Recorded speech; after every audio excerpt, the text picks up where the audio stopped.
Señores, buenos días a todos los que están presentes. Voy a dar inicio a la Comisión de Relaciones Exteriores pidiéndole a las congresistas que están presentes, especialmente a los que están conversando, para que por favor recuerden que la sesión de relaciones es a las 11 de la mañana, de los días lunes, no es a las 11:20, ni a las 11:30, ni un cuarto para las 12. Les pido por favor que estén acá a 5 para las 11 de la mañana para llevar a cabo una reunión regular, porque después a la 1:30 empiezan a irse. Teniendo el quórum reglamentario, voy a dar inicio a la quinta sesión ordinaria, el día de hoy, 29 de septiembre del 2014, en esta sala del hemiciclo, porque me solicitaron para un evento la sala Porras, solamente por el día de hoy. Aprobación del acta de la cuarta sesión ordinaria de la Comisión de Relaciones Exteriores, realizada el 22 de septiembre del 2014. Licencias, siendo las 11:20 de la mañana, doy por inicio la sesión ordinaria y con las licencias de las congresistas Oceda, Isla y Taí, doy inicio a la Comisión de Relaciones Exteriores. Se pone en consideración el acta de la cuarta sesión ordinaria de la Comisión de Relaciones Exteriores, realizada el 22 de septiembre de 2014. Los que estén de acuerdo, por favor, en levantada la mano para dar aprobación. Se aprueba la acta. Se da bienvenida a la congresista Rosa Mavila. El despacho. Presente. Se le da bienvenida a la congresista Cuculiza. Natalie Condori, también presentes.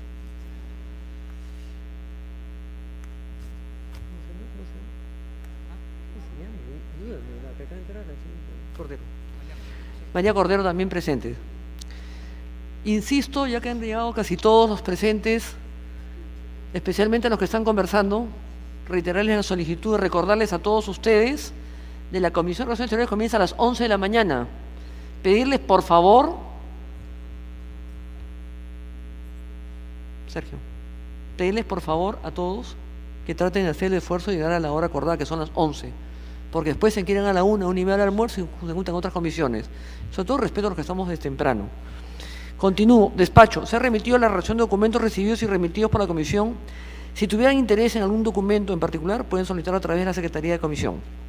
Asimismo, se adjuntan en sus carpetas un cuadro con los pedidos tramitados de las sesiones anteriores. Informes. Mediante carta número 41 de fecha del 22 de septiembre del 2014, el señor congresista Roberto Angulo Álvarez informa y adjunta el acta de elección e instalación del Grupo de Trabajo de seguimiento de los convenios sobre materia de área suscritos por el Perú. 2. Asimismo, mediante oficio 123 de fecha 25 de septiembre del 2014, el señor congresista Martín Belaúnde informa y adjunta el acta de elección e instalación del Grupo de Trabajo de peruanos en el exterior. Por otro lado,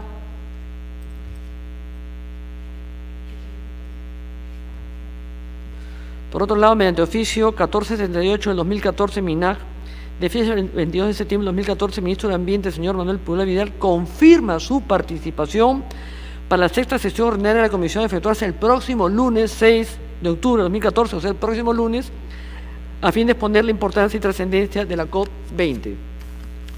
Le damos la bienvenida al congresista Martín Belaúnde. Finalmente, la Presidencia informa el ingreso de los siguientes tratados. Tratado Internacional Ejecutivo 314 sobre la ratificación del acuerdo entre la Organización Internacional del Trabajo y la República del Perú para la realización de la 8ª Reunión Regional de América de la OIT en Lima del 13 al 16 de octubre del 2014. Segundo, Tratado Internacional Ejecutivo 315 sobre la ratificación de la enmienda de Doha del Protocolo de Kioto adoptado el 8 de diciembre de 2012 en la ciudad de Doha, Estado de Qatar. 3. Tratado Internacional Ejecutivo 316 sobre la ratificación del acuerdo entre el Gobierno de la República del Perú y la Secretaría General de la Organización de los Estados Americanos relativo a los privilegios e inmunidades de los observadores de las elecciones regionales y municipales del 5 de octubre del 2014.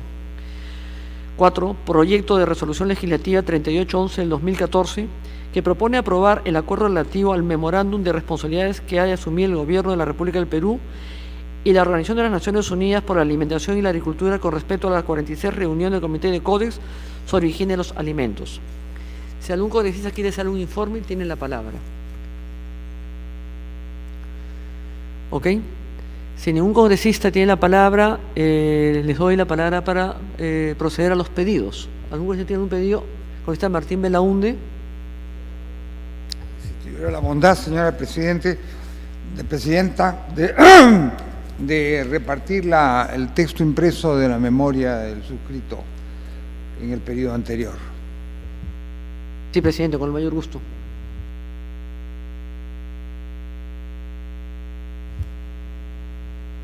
Se va a proceder a repartir la carpeta de la labor de la presidencia de la Comisión de Relaciones Exteriores que tuvo el congresista Martín Belaunde. Gracias. Hay otro pedido, nos vamos a ver el primer tema. El primer punto de dictamen del Tratado Internacional Ejecutivo número 306 sobre el Convenio de Cooperación Técnica no reembolsable entre la República del Perú y el Banco Interamericano de Desarrollo para el proyecto de regularización de reservas de pueblos indígenas en aislamiento. Esa es una donación que fue ejecutada para el desarrollo de los pueblos. El Tratado Ejecutivo Internacional 306 sobre el Convenio de Cooperación Técnica no reembolsable entre la República del Perú y el Banco Interamericano de Desarrollo para el proyecto de regularización de reservas de los pueblos indígenas, el aislamiento. Suscrito el 14 de junio del 2013 en la ciudad de Lima, República del Perú, y ratificado mediante el Decreto Supremo 021-2014, Relaciones Exteriores viene en dación de cuenta para el control del artículo 57 de la Constitución Política del Perú. Objeto: formalizar los términos y condiciones para el otorgamiento de partes del BID de una cooperación técnica no reembolsable a favor de la República del Perú para la realización de un programa de cooperación técnica no reembolsable destinada a regularizar reservas de pueblos indígenas en aislamiento. En adelante, el proyecto, cuyo costo total estimado asciende a $1.250.000 de los Estados Unidos de América. Con dicho propósito, el BID se compromete a efectuar un aporte no reembolsable de $1 millón de los Estados Unidos de América para financiar la adquisición de bienes y servicios, la selección y contratación de consultores necesarios para la ejecución. El convenio se estructura en tres partes. La primera, estipulaciones especiales; la segunda, normas generales; y la tercera, anexo único. El convenio se encuentra vigente desde el 20 de mayo de 2014. Cuenta con las opiniones favorables de la Dirección General de Tratados del Ministerio de Relaciones Exteriores, de la Agencia Peruana de Cooperación Internacional, del Ministerio de Cultura, de la Oficina General de Asuntos Legales del Ministerio de Relaciones Exteriores, de la Dirección de Privilegios e Inmunidades del Ministerio de Relaciones Exteriores, de la Dirección de Cooperación Internacional del Ministerio de Relaciones Exteriores. Por las razones expuestas, solicito el voto para el archivamiento del dictamen antes explicado. El segundo...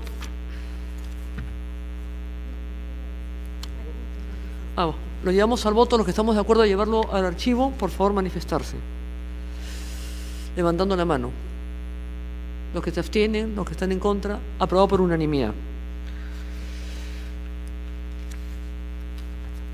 Ahora,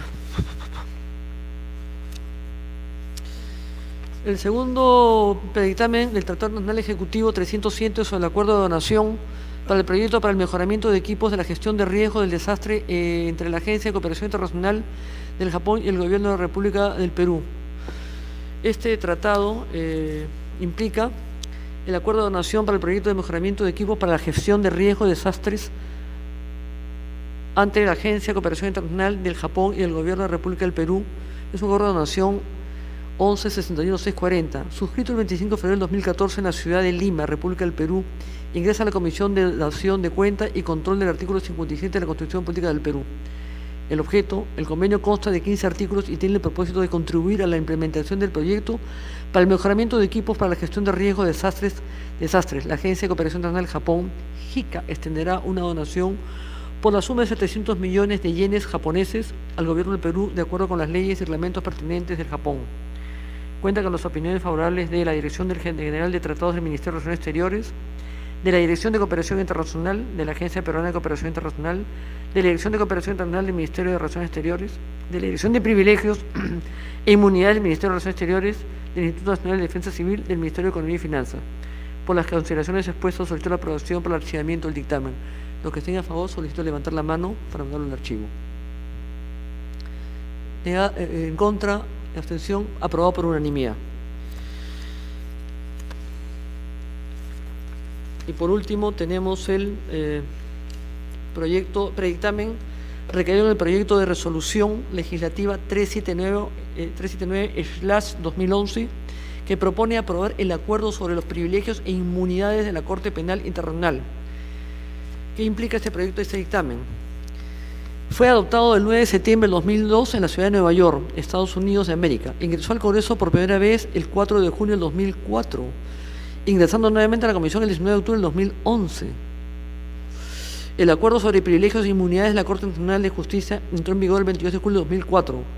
Tuvo 62 estados signatarios, de los que se encuentra el Perú, pero a la fecha cuenta ya con 72 estados parte, destacándose en nuestra región Argentina, Bolivia, Brasil, Chile, Colombia, Guayana, Ecuador, Uruguay y Paraguay. Tiene como objeto reconocer la personalidad jurídica internacional de la Corte Penal Internacional y la capacidad jurídica interna para realizar las labores que requieren cumplimiento de sus funciones, y para ello se busca garantizar el goce en el territorio nacional de los privilegios e inmunidades necesarios para el cumplimiento de sus funciones, como se les otorga a las demás organizaciones internacionales. Entre los privilegios e inmunidades están la inviolabilidad de sus locales, el derecho a enarbolar su pabellón y exhibir su emblema y sus señales en sus locales y en sus vehículos y otros medios de transporte que utilice con fines oficiales, la inmunidad de sus bienes, haberes y fondos, la inviolabilidad de sus archivos y documentos, la exención de impuestos, derechos de aduana y restricciones, importaciones y exportación, el reembolso de derechos, impuestos o impuestos, la exención de restricciones monetarias, facilidades en sus comunicaciones, la cooperación con las autoridades de los estados partes, los privilegios de tránsito de quienes porten los laissez-passer de las Naciones Unidas o los documentos que viajen expedidos por la Corte a su personal. Tiene opinión favorable de la Dirección de Derechos Humanos del Ministerio de Relaciones Exteriores, de la Dirección de Privilegios y Inmunidad del Ministerio de Relaciones Exteriores, del Consejo Nacional de Relaciones de Derechos Humanos del Ministerio de Justicia, del coordinador de la coalición de la Corte Penal Internacional, del entonces Ministro de Relaciones Exteriores, José Antonio García Belaúnde. El Ministerio de Economía y Finanzas presentó una objeción, planteó una observación al contenido del artículo 9 del acuerdo, sugiriendo su modificación, en atención a que la legislación nacional no contempla la excepción o devolución de impuestos general a las ventas y el impuesto de promoción municipal en los términos planteados en el primer párrafo de dicho artículo. El Ministerio de Relaciones Exteriores concluye que es imposible levantar la observación efectuada por el Ministerio de Economía y Finanzas y somete a consideración del Congreso la posibilidad de aprobar el acuerdo en ejercicio de sus competencias constitucionales al margen de la observación hecha en el punto 1 del artículo 9. Sobre este punto, se puede constatar, de acuerdo con la información que esta disposición publica en la página web de la Organización de Naciones Unidas, que a la fecha ningún Estado parte ha presentado reserva o declaración interpretativa alguna referida al artículo 9 del acuerdo. Normalmente, los acuerdos sobre privilegios e inmunidades de las organizaciones internacionales tienen por objeto fijar condiciones más beneficiosas que las normales que ofrece un Estado a sus nacionales o a los extranjeros que residen en un territorio, con la intención de garantizar el correcto funcionamiento de dichas organizaciones. En tal sentido, lo citado en el artículo 9 del Acuerdo de Privilegios e Inmunidades de la Corte Penal Internacional es copia literal del artículo 2, sección 8, de la Convención sobre Privilegios e Inmunidades de las Naciones Unidas, de la cual el Perú es Estado parte, 24 de julio del 63, la cual, de acuerdo con lo dispuesto en el artículo 55 de la Constitución del Perú, forma parte del ordenamiento nacional. Importancia de la aprobación de este acuerdo para el Perú. El acuerdo sobre privilegios e inmunidades de la Corte Penal Internacional complementa lo dispuesto en el artículo 28 del Estatuto de Roma, que a su vez es muy similar a lo dispuesto por las normas que regulan el accionar de las agencias de la Organización de los Estados de las Naciones Unidas, tal como ha señalado la línea de arriba. Por lo señalado, se somete a consideración de los miembros de la Comisión la aprobación del acuerdo sobre privilegios e inmunidades de la Corte Penal Internacional por encontrarse enmarcado en el artículo 56 de la Constitución Política del Perú. Por lo tanto, señores, doy la palabra sobre este último predictamen, 379. ¿Alguien solicita la palabra? Congresista. Presidenta, buenos días. Nosotros, la bancada, va a votar en abstención en el orden de ideas de que esta Corte solamente sanciona a los estados y no a los principales violadores de los derechos humanos, que en este caso en nuestro país han sido los terroristas. Y lamentablemente yo creo que proceder a dar inmunidades inclusive que tienen artículo de parte del Ministerio de Economía en el que deja nuestro criterio, porque ni los congresistas tenemos las inmunidades, y lo conversábamos con usted anteriormente. Cuando vamos a diferentes países somos sometidos a investigación, inclusive usted ha comentado de un congresista que lo desnudaron cuando ingresó a un país, porque el pasaporte diplomático no nos libra de nada y no nos libra de impuestos. Y en este caso estamos liberando de impuestos hasta el último funcionario. Miren, pues esto se extiende. Por esas razones, señora Presidenta, creo que nosotros vamos a seguir como en la misma línea que se votó esto mismo en el año 2002, si no me equivoco. Y nuestra bancada se abstuvo, lo mismo vamos a hacer en esta oportunidad. ¿Alguien más solicita la palabra? Congresista Martín Belaúnde.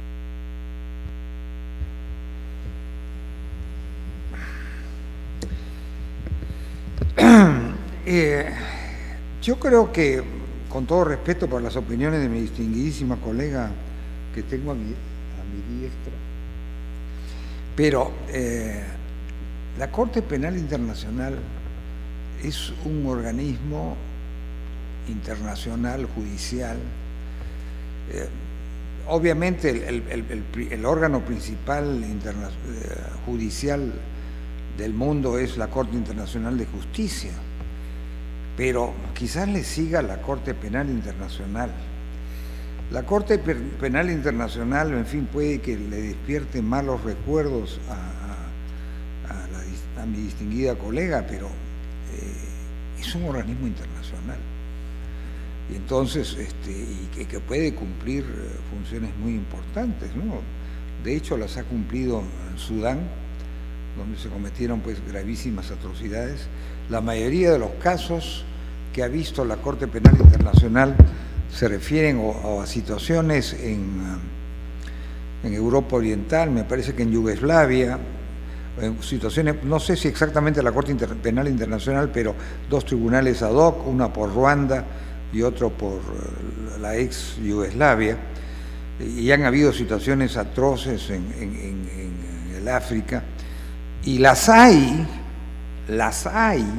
hoy día las hay, en estos momentos las hay, en Siria y en Irak, ¿no? Y quizás las haya en Ucrania, por ejemplo, el tema del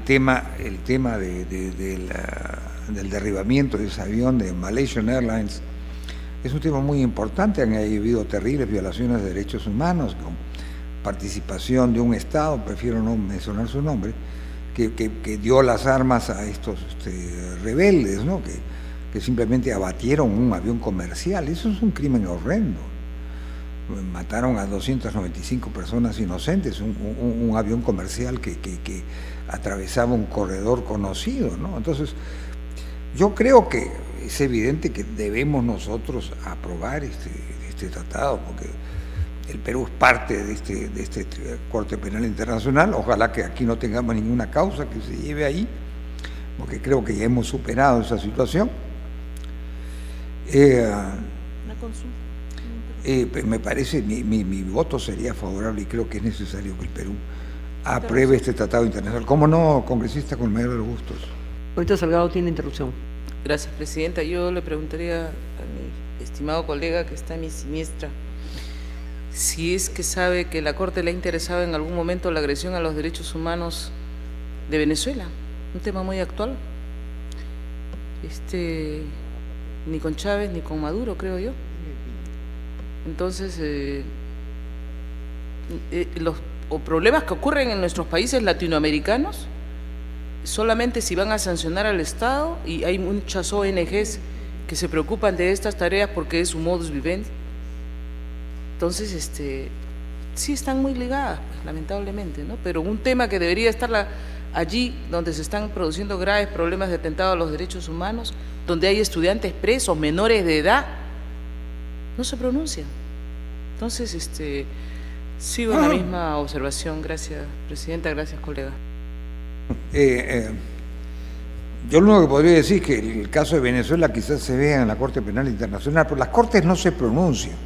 Las Cortes aceptan demandas o no aceptan demandas. La Corte no es un organismo político, es un órgano judicial. Y si las demandas reúnen los requisitos, entonces esa demanda puede operar. Y eso en gran medida depende del fiscal de la Corte. Esto hay un procedimiento jurídico sobre eso. No vamos a debatir eso, ¿no?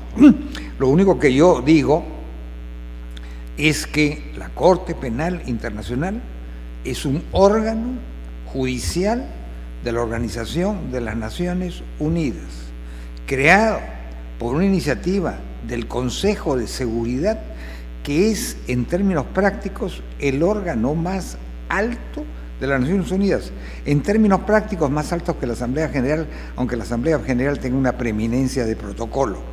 Pero el Consejo de Seguridad creó la Corte Penal Internacional, y la Corte Penal Internacional viene actuando en casos muy importantes, y posiblemente actúe en el caso de Venezuela.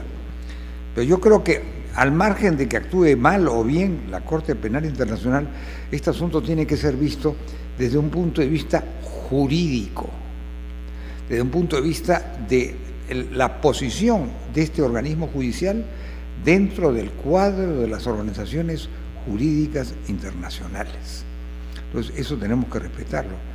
Esa es, con todo respeto para mi colega, mi diestra, mi modesta opinión. ¿Alguien más desea hacer uso de la palabra? No habiendo nadie más, someto a votación el proyecto que pasará al Pleno para su debate, aprobación o rechazo. Los que están a favor, levanten la mano. Los que están en contra, los que se abstienen. Yo también me sumo a la abstención. Se abstienen Carlos Tubino, Luz Salgado y yo. Los tres nos abstenemos. Por mayoría es aprobado pasar al Pleno. No habiendo más cosas que tratar el día de hoy, y solicitándoles por favor a todos y a los asesores que están presentes, por favor, la sesión comienza a las 11 de la mañana, no 11:15, no 11:30, no 20 para las 12, porque es bien complicado, porque hay comisiones que se juntan y a la 1 después todo el mundo se quiere ir a almorzar, y hay reuniones que, como otro día, que duran hasta las 3 de la tarde. Yo sé, no me he referido a nadie, sino en general les pido a todos que se bañen más temprano. Gracias. No habiendo otro asunto que tratar, y siendo las 11:50 de la mañana del día de hoy, se levanta la quinta sesión ordinaria sin pedir exoneración del trámite de aprobación para ejecutar acuerdos de la presente sesión. Muchas gracias.